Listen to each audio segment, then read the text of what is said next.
Welcome to Inspiration and Transformation from the Banks of the Ganga with Sadhvi Bhagawati Saraswati, an American sannyasi living at the Parmarth Niketan ashram in Rishikesh, India.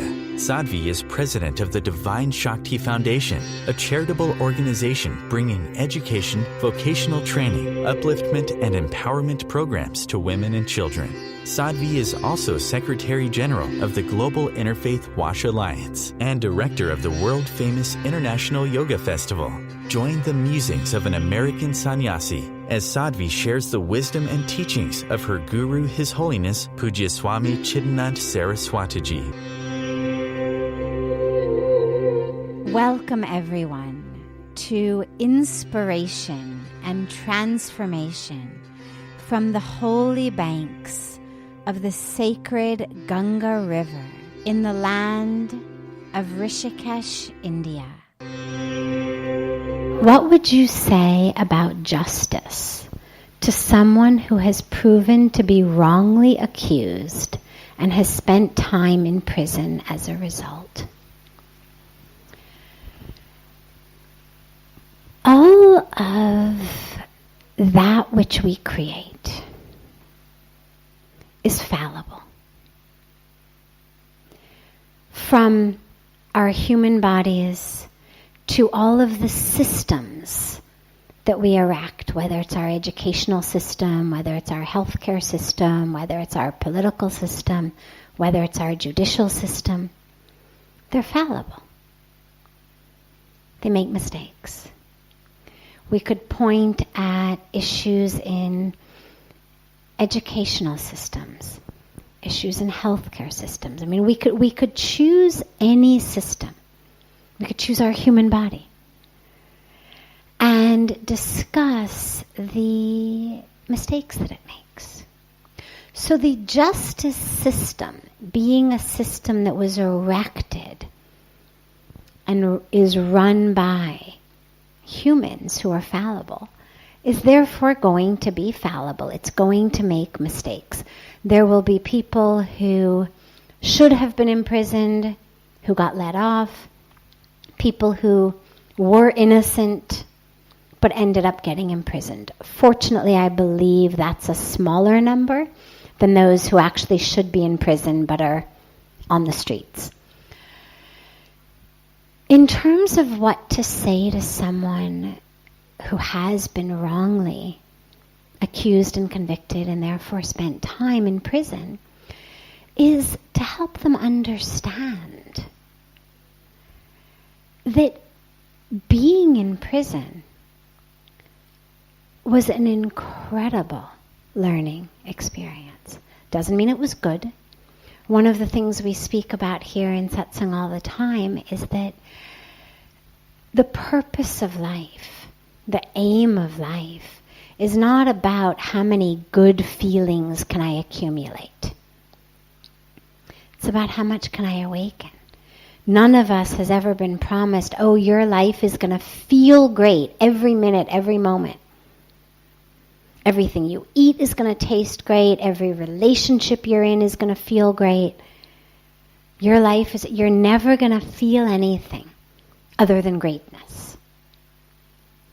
Well, the minute that, we scream and our mom doesn't come is the first minute that we realize, oh wait, this doesn't feel so great. Then we get our first cold or flu or fever. We realize, oh, that doesn't feel so great. A few years later, we get chicken pox. A few years later, we show up at school and our best friend announces that she's no longer our best friend. And we move through the world realizing, oh wait, the promise is not, it's all going to feel good. The promise is, if you make awakening your goal, it will happen. And the promise is, who you are is divine. There are no mistakes in the universe. You haven't been made as part of a bad batch. Who you are is perfect at the core, at the soul. Doesn't mean that we don't all have our junk that we've put on top of it. Our egos, our emotions, our desires, our fears that make us act in certain ways. We then get the karmic repercussion of the ways we act. So that all happens. But who you are at the core is pure and perfect and divine. That's the promise. Not it's always going to feel good. And if you look at the scriptures, you look at the stories, whether it's Lord Krishna's life, whether it's Lord Ram's life. Lord Krishna was born in jail. And he's God. So his mother and father were imprisoned. Not even with an accusation of something they had done, but with a fear that their child was going to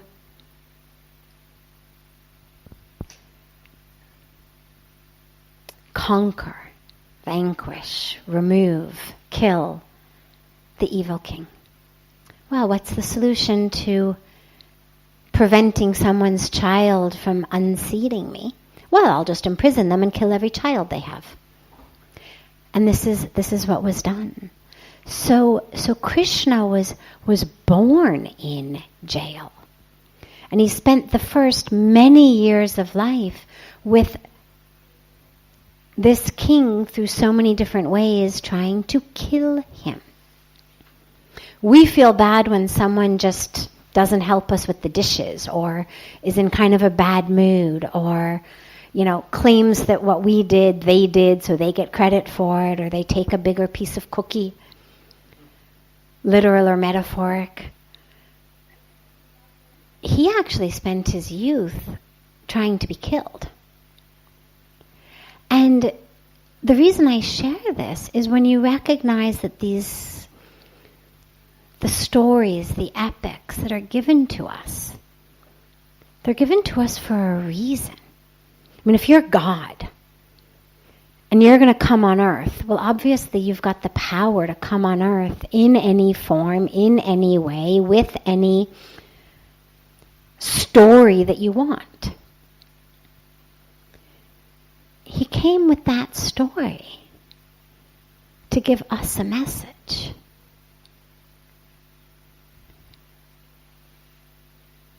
That it doesn't always feel good. But that when it doesn't always feel good, every picture you ever see of Krishna, he's playing his flute, he's singing. The message is, despite all of this, the song is on. The song never is off. There's nothing that happens in his life that makes him say, forget it, I'm not going to sing today. Forget it, I'm too miserable. We look at Lord Ram, another story of God coming on earth, the Ramayana. Well, he spends his youth, his early adulthood, as the epitome, the absolute epitome of the perfect son, the perfect brother, then the perfect husband. He's about to be coronated as king. And what happens? His stepmother tells his father, the king, no, do not coronate Ram, coronate my son instead. I'm not going to go into the whole story of the Ramayana, but we know that what happens from that is that Ram ends up being banished to the forest. 14 years. Banished to the forest for nothing he did, for nothing he was even accused of doing, rightly or wrongly. Simply due to a drama in the household, we'll call it, and leave it at that. Yeah, otherwise you go all night into that story. but we'll call it a drama in the household. He was out.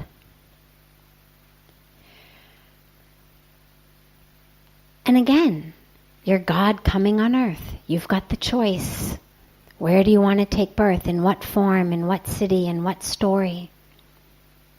This is how he came. So when we have examples of God's life on earth, and they are full of nothing but tribulations, much worse than what most of us have had to go through. Most of us have not spent years with someone trying to literally kill us at every turn. Most of us have not had to spend almost a decade and a half in the forest and then have our wives kidnapped, have to go off, find her, have a war. Both of the stories have wars. So the meaning of this is, yeah, stuff happens. This is part of the human existence. And even when you are God coming in a human form, the stuff still happens. But what's the message for us? The message for us is, how can we keep the song of who we are on? That's the message of Krishna's life. And when Ram came back to Ayodhya, after the 14 years, they lit the whole city with lights. That's what Diwali is. That's the celebration of Diwali, is the time, the commemoration of the time that Ram came back to Ayodhya. And he then ruled in what's called Ram Raja, the great rule, the rule of perfection, the time when justice was perfect, the time when everyone had food to eat, everyone had water to drink, everyone had health care, whatever you could imagine as the most perfect rule. That was Ram Raja. And that came out of him being really unfairly treated. I mean, think about it in your life. If you were just about to get, okay, maybe most of us can't necessarily envision being about to be coronated king or queen, but you're just about to have something wonderful happen to you. You're about to get a great job. You're about to get a great house. You're about to get married. You're about to have a child. You're about to have one of these moments in life where it's just, yes, everything that I've worked for, who I am, is now culminating in this moment. And then at that moment, through no fault of your own at all, through nothing that you had anything to do with except the womb from which you came, it's all pulled out from beneath you. Most of us haven't had to deal with that. But after that, and then after the 14 years in exile and the war, he comes back and creates perfection. So whether we've actually been wrongly accused, as in the question, and have spent time in an actual jail, an actual prison, or whether we've just spent years of our life in the prisons of our own minds, years of our lives in the jails of our own egos, our own desires, our own fears, whether we've been locked up by another physical person holding the key, or we've been locked up because we don't realize that we're free, what we really can do. So many of us cut ourselves so short.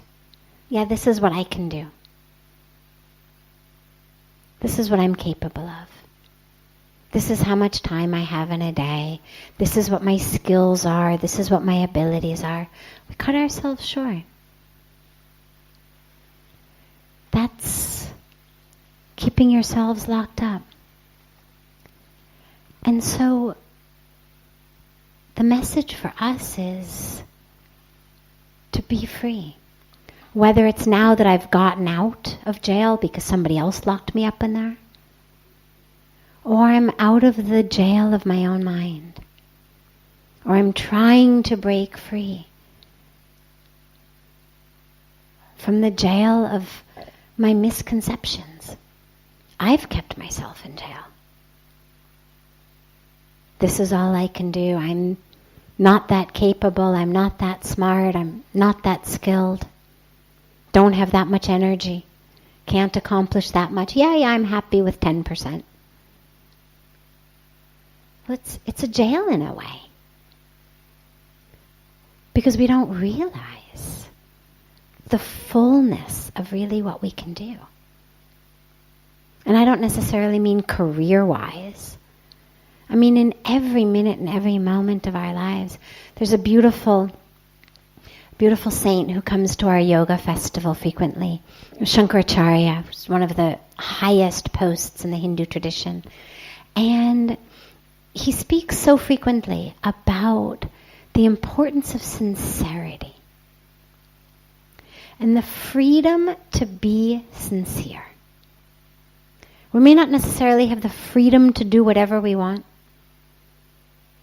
Cities, countries have laws. People around us like certain things, don't like certain things. It's not a license to decadence or hedonism or recklessness. But what we have is a freedom to be sincere in every minute and every moment to who we are as that fullness. And that freedom is the greatest freedom in the world. So that every minute of my life, whether I'm sitting physically in a jail cell or I'm sitting outside the jail cell. There's a lot of people outside the jail cell who are more stuck than people inside jail cells. So a lot of people who have actually had beautiful spiritual awakenings and openings in jail. So many stories of that. And so many people who are theoretically free, but are not. So to this person and to all of us, we realize the importance of freedom, but it's not something someone else gives us. It's something we give ourselves.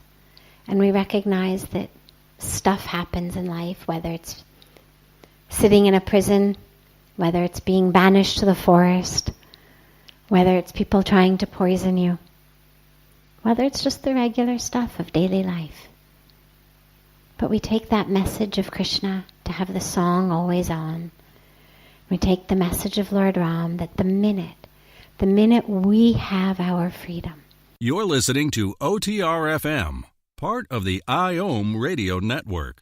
Being a radio host on IOM FM allows you to build your show on a rich platform with the power of the internet to fulfill your outreach goals and connect with a very specialized and global online audience, unlimited by time and distance. OMTimes Radio will provide you with web relevance, a recognizable conscious brand, and with the standard of excellence that has accompanied every single Circle of Hearts Radio is a sanctuary on the airwaves.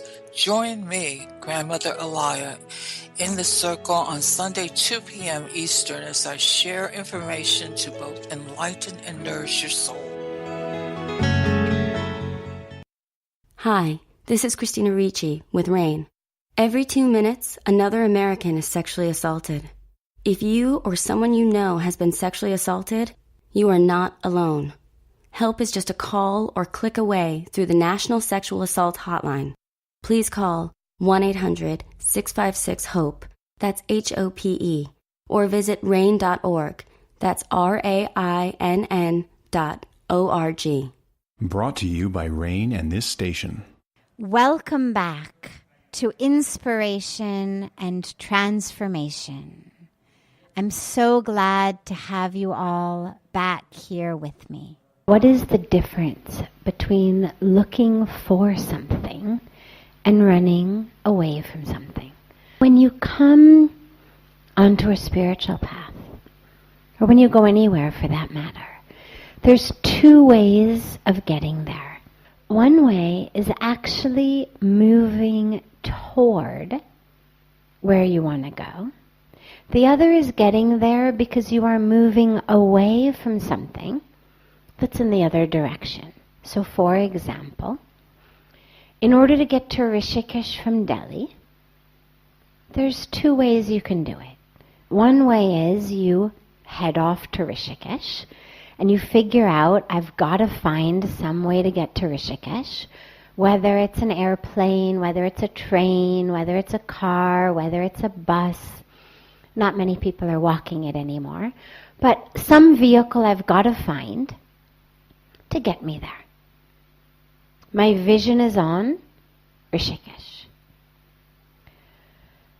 But another way to do it is, I hate Delhi, I've got to get away from Delhi. And we push against Delhi, move away from Delhi, and if we happen to be pushing against Delhi in the northern direction, and we do it enough, you'll end up in Rishikesh. So the end result is the same, but there are two very, very distinct paths. And when we talk about, as the question asked, the difference between searching for something versus running from something else, this is what we're looking at. On a spiritual path, it's very similar. Some people come onto a path because it's, I'm dying to see the divine, to experience the divine. Life is great as far as the things of life go, but I want something more. I want to experience the divine by whatever name, whatever form, but I want that experience.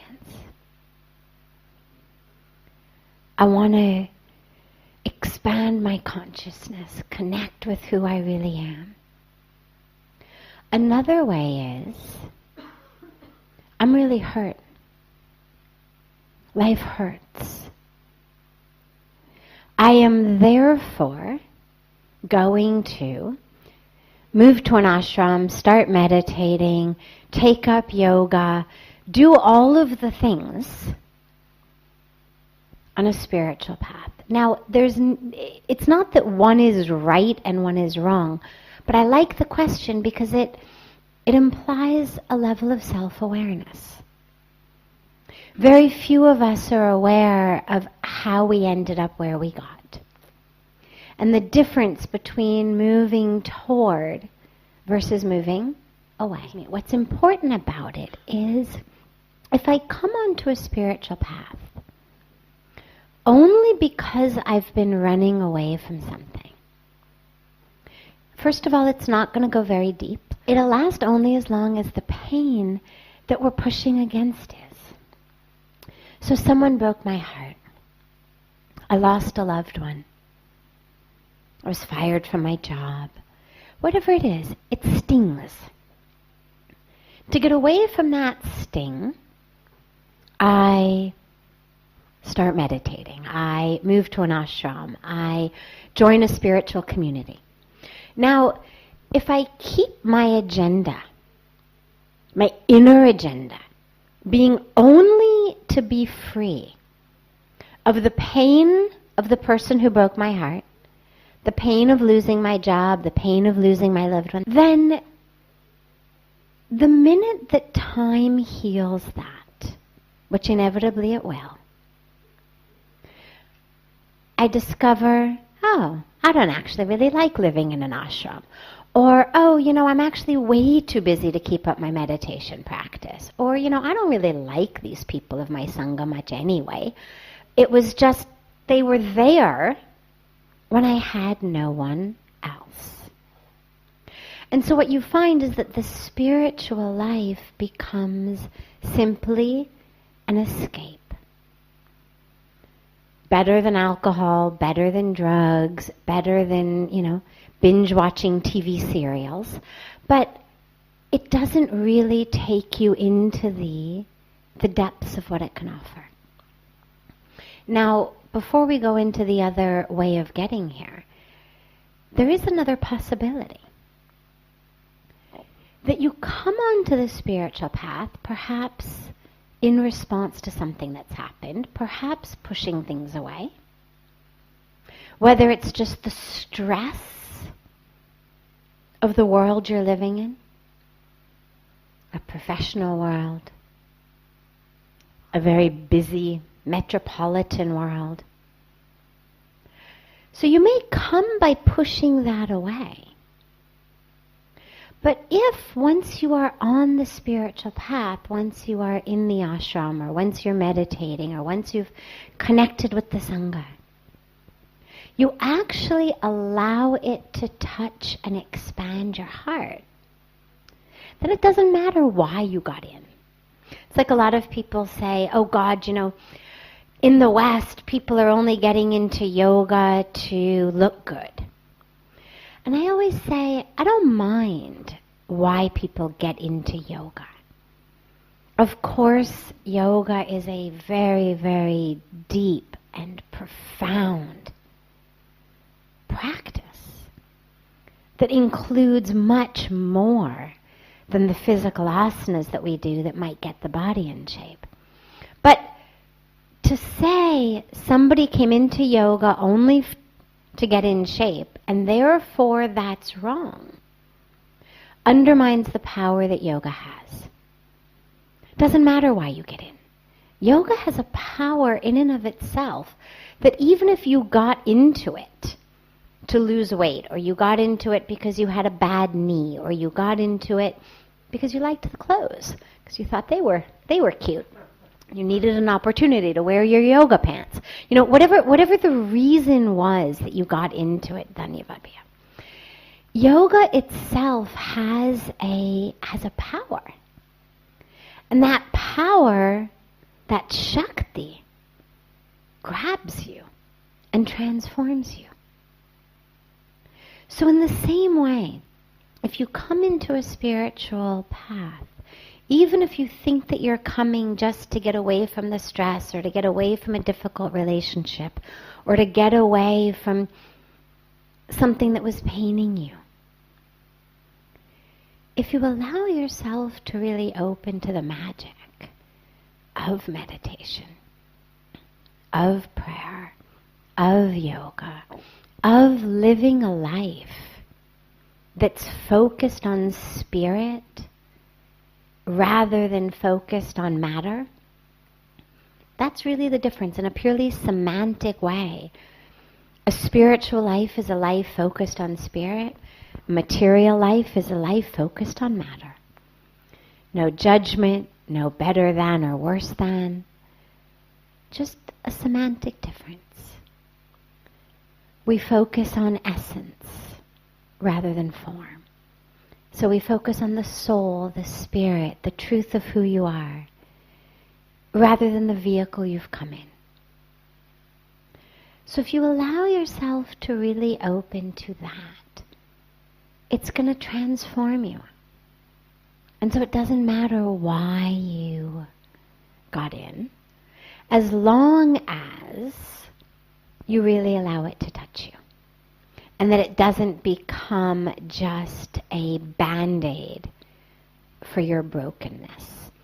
This is something we had started speaking about last night in terms of meditation and psychoanalysis.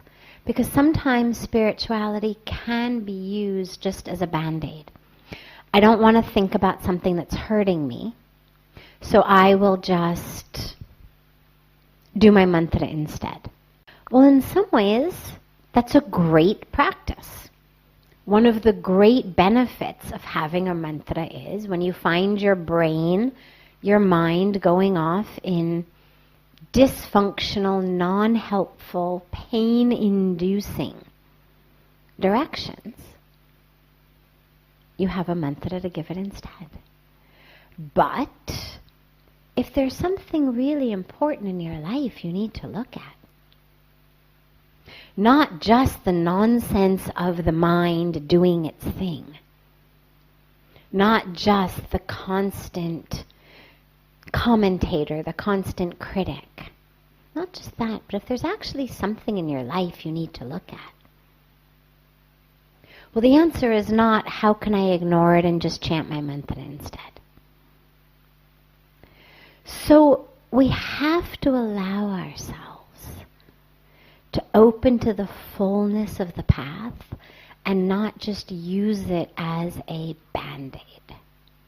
Whether you've come to it running toward or whether you've come to it running away, either way, don't worry. The question is, now you're here. How you got here doesn't matter, now you're here. Did you push against Delhi or did you aim for Rishikesh? Now you're here. And now once you're here, the question is what to do. How do I open myself fully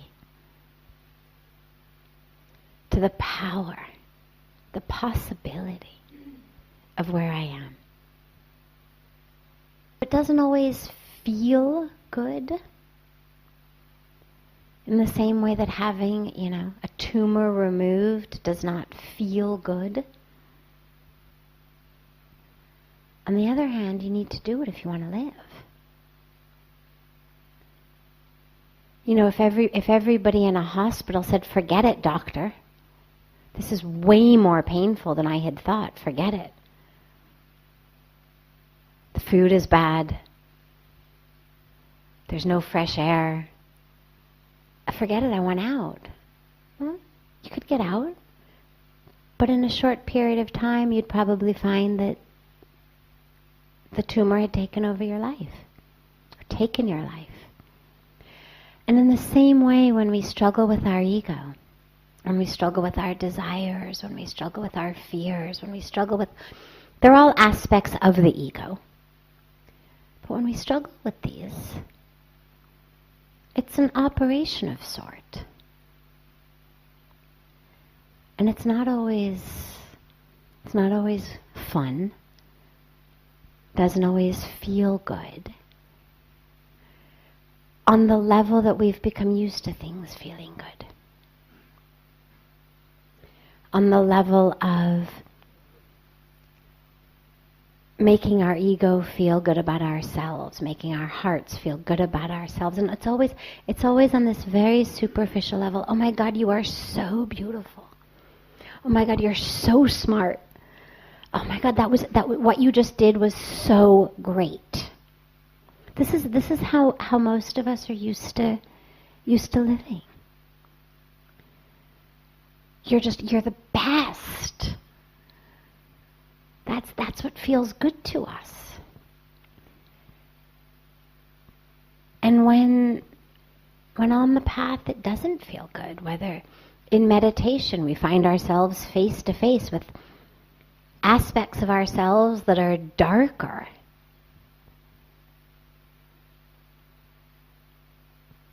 than the people we're scared to, read about in the news. When we discover aspects of ourselves that have darkness, face to face with our own darkness, face to face with our own shadow, face to face with our own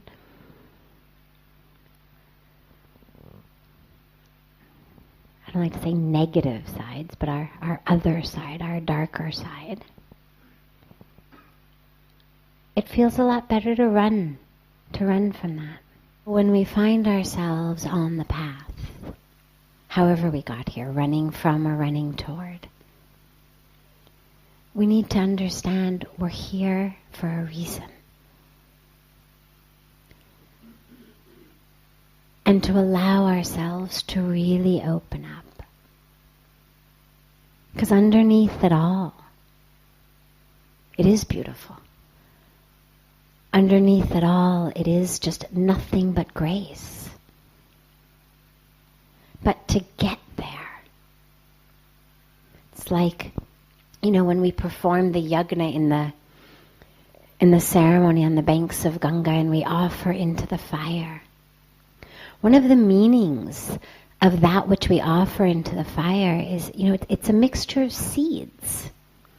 And the symbol of that is that the seed is a symbol of our ego.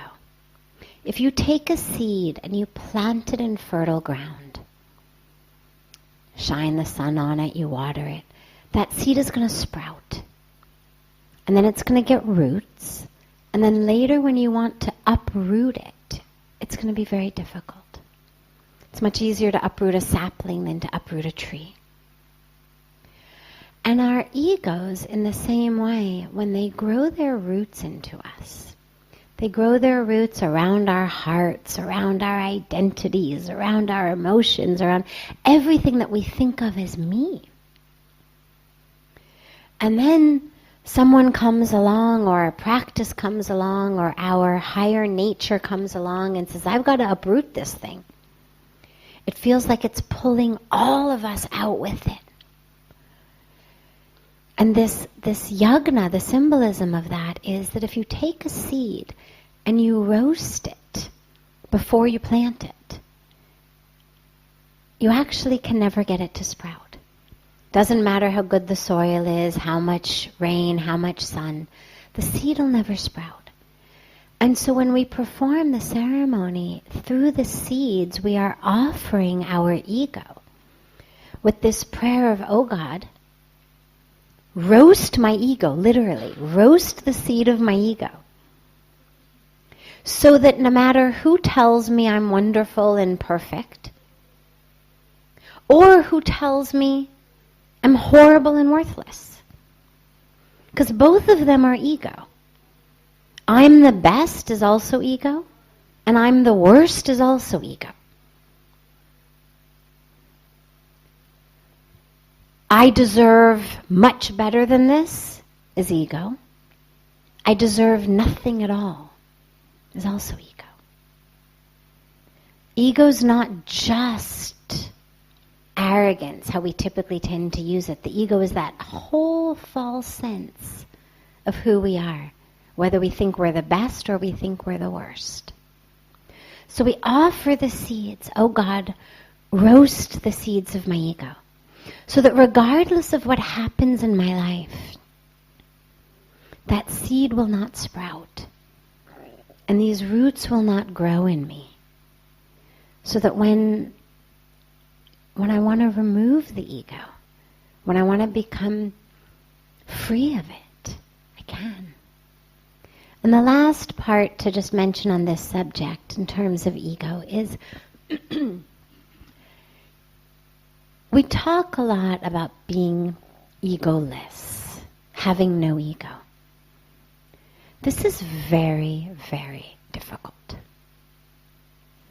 It's nearly impossible, particularly if you're moving in the world, because it's the ego that says, I'm the one over here, and you're the one over there. Being totally egoless would live every single minute and every moment with an awareness that just, I'm soul, you're soul. There is not even your soul, I'm soul, but just there is nothing but soul, singular, not plural, not souls, but soul. And we're all just different vehicles, different waveforms of the same ocean. But to move through the world like that is really difficult. But in order to become free of the ego, you don't actually have to no longer have an ego. You don't have to annihilate it completely in order to be free of it. And that I have found to be a much more doable goal. Is, okay, I can still lose sight of the fact that we are just soul. I can forget that this is just a vehicle, and I can slip back into a sense of this is me and that's you. But if I don't allow that to bind me, to chain me, then I'm still free of it. It exists. I haven't annihilated it completely. I have to maintain a watchful eye over it so it doesn't, decide to try to run the show again. But with that watchful eye, with that witness, with that awareness, that mindfulness, I can still have an experience of self, knowing that that's not the highest truth, but knowing that I'm not there yet, and yet not have the ego be the dictator. Not have the ego say things to me like, how dare he say that? I'm going to show him a thing or two. Not having the ego call the shots. Not having the ego say to me, oh my God, I can't believe you did that. That was so horrible. You are the worst.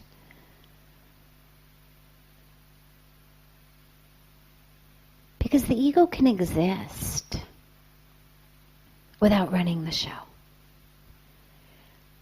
And if we can try to work to first become free of it, so that it's still there, but it's not pulling our chains. We're not puppets that, marionettes, and it's just pulling the strings and we're dancing accordingly. Slap this one, hug this one, based on what they've said or done to me. Run here, run away from here, based on which way makes me feel good. If I can stop dancing according to the way it pulls the strings, then it may still exist in me, but I'm no longer its slave. And that becomes really the key. This is OTR-FM, part of the IOM radio network. OMTimes Magazine is one of the leading online content providers of positivity, wellness, and personal empowerment. A philanthropic organization. Their net proceeds are funneled to support worldwide charity initiatives via Humanity Healing International. Through their commitment to creating community and providing conscious content, they aspire to uplift humanity on a global scale. OMTimes, co-creating a more conscious lifestyle. Do you have time to read that inspiring book or that blog post you've been meaning to get to? In your busy world, how do you improve yourself and keep your life going? I'm Lisa Kay, and my Between Heaven and Earth radio show can transform your life just by listening. Be uplifted with inspiring topics, positive stories, and ideas that really work. Between Heaven and Earth radio is conscious living for your soul, every Wednesday at 4 p.m. Eastern Time. Like Baldwin with People for the Ethical Treatment of Animals. I grew up loving circuses and other traveling animal shows, but it never occurred to me what life might be like for the animals. Training wild animals to do things they don't understand takes force. Routine discipline with a hook or whip with the heel of a boot shows the animal exactly who's the boss. Don't patronize animal acts. Please contact People for the Ethical Treatment of Animals. 757-622-PETA. Welcome back. This is Sadhvi Bhagawati Saraswati with inspiration and transformation. Compassion in people's suffering. Well, first of all, here's what's really interesting about compassion compared to sympathy or pity. Sympathy and pity tend to be very temporary emotional states that we go through for another being. Oh my God, that's horrible. Oh my God, I can't believe that happened, you poor thing. Compassion actually connects us. Compassion unites us. Compassion opens my heart so wide that you're now inside. And it embraces this union of both of us. So we've all suffered. Now, when you're suffering, what do you want? Anybody want somebody to tell them what to do? Anybody want somebody to come up with the answers of how they're going to fix it? And yet, ironically, that's what we tend to do for other people. And we do it, again, out of our best intentions. You're suffering. My instinct is, let me fix this for you. And of course, A, it never works. B, it never even helps. And all it tends to do even more is drive wedges between us. Because now, I don't even want you in my space because I don't want to be told how to fix it. Clearly, since I'm the one suffering, I've run through every possible option in my brain 2,000 times. And should there be any available options to me, for whatever reason, in this moment, I'm not ready to take them. And really what I need is just your presence. Now, presence does not require misery. So I don't have to be miserable with you. I just have to be present with you. And in that presence is an openness to that person to go as far as they need to go in their misery, that their misery doesn't scare you. See, when we try to fix people, or tell them it's all going to be okay, or don't worry, really what that means is, I'm so uncomfortable with your sadness that I need us as a collective to get out of this quickly. So let's start talking solutions. And really what people need is us to just fearlessly be able to be present with them in their misery, in their pain. And that's not easy, by any means. But when we ask ourselves what we can do for people who are suffering, that's what we can do. Because I know for myself, for others I've talked to, that when I'm suffering, what you want is just someone who isn't scared by your suffering. Someone who's able to sit there and be present, physically, emotionally, spiritually, energetically. Who doesn't need to tell me not to worry about it. But I have no need to make that person miserable. There's no sense in my misery that I need you also to be miserable. I want you to be present. But you don't need to be miserable. And then here's the last piece of that, is your presence in compassion, in a state of connection, actually holds not only their pain, but it holds the truth of the existence of joy. Which, when we are in pain, is a truth that is very, very, very difficult for us to conceive of. It's not something I want to hear you say. I don't want you to tell me there's going to be a light at the end of the tunnel, or this too shall pass, or that I should just think about the happy times. I don't want it like that. But in your presence that holds the presence of joy,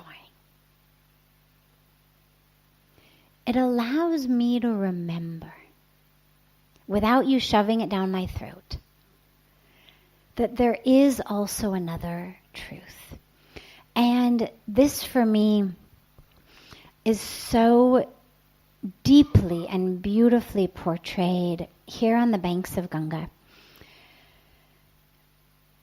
We do arati sitting on these steps. You look across Ganga, and if you look a little bit downriver, if you're facing Ganga, say at about 11 p.m., if it were a clock, is where the Rishikesh cremation grounds are. And the first night I noticed that a cremation was going on, I had this, as we were singing and chanting ecstatically and clapping and dancing, I had this moment of, oh my God. And my heart went out to the people on the other side thinking how they must be feeling to be standing over the burning body of a loved one and having to listen to these people have the audacity to sing and celebrate. Because for so many of us, particularly those of us from the West, there's this sense of the world should stop, like how dare the sun even rise, because we've so well compartmentalized mourning from joy, life from death. And then I realized, but in India that isn't true. They absolutely don't feel like that. There is absolutely no sense. In fact, we have so many people come here to actually do final rites of a loved one who time it in such a way that they'll get here early enough in the day to be able to do the final rites, still have a bath in Ganga, and join us for the evening arti. Those dividing lines that we have abroad, they really don't exist here. There isn't that sense of a place for mourning versus a place for celebration, a time for mourning, a time for celebration. And if you look out over Ganga, and it's just so meditatively beautiful, you realize that the flames from the fire of their cremation seem very separate from us, with this big river between us. But if you go a few feet in the air, you realize that the flames from their cremation mingle with the flames from our arti in such a way that just a few feet above that water, you can't even tease them apart. And I think that that's actually one of the main reasons that people in this culture are just so much healthier, I think, with regard to the presence of death, the way that it's interwoven with life, because it is interwoven. And yeah, here we're celebrating and here we're mourning. And I mention it with regard to this issue, an aspect of compassion, because in order for us to be present with the people who are mourning, we don't have to stop singing. We just have to acknowledge them and take them into our prayers. And that really is the deepest level of compassion. And you should never feel guilty for being happy. Because as we all know, when we're not in a moment of pain, there's always something to be happy about. And just because a loved one is having a difficult time finding that, doesn't mean that you should feel guilty for finding that. And anyone who makes you feel guilty for not being miserable with them, or makes you feel guilty for having the audacity to still be able to smile while they're in pain, is someone who's having a lot of difficulty processing aspects of their own pain. Doesn't make it your responsibility to, take them through it, but it gives you a window into the idea that what they're going through is not just the pure mourning or the pure loss, but is actually more of a mixed bag. And that's okay. And you can help them, hold their hands and be present with them through that as well. But that doesn't mean that you have to get also brought into that. Because when you're connected deeply with someone, when you sit with them, you're able to feel their pain anyway. You're not telling jokes anyway. You're not giggling anyway. And the fact that you are still able to access joy in your life should be a gift to them as a light of another truth. This brings to a close this hour of inspiration and transformation. Thank you so much for joining me. I'm so glad to be together with you all each week. And I look forward to being together again next Thursday, same time, on OMTimes Radio.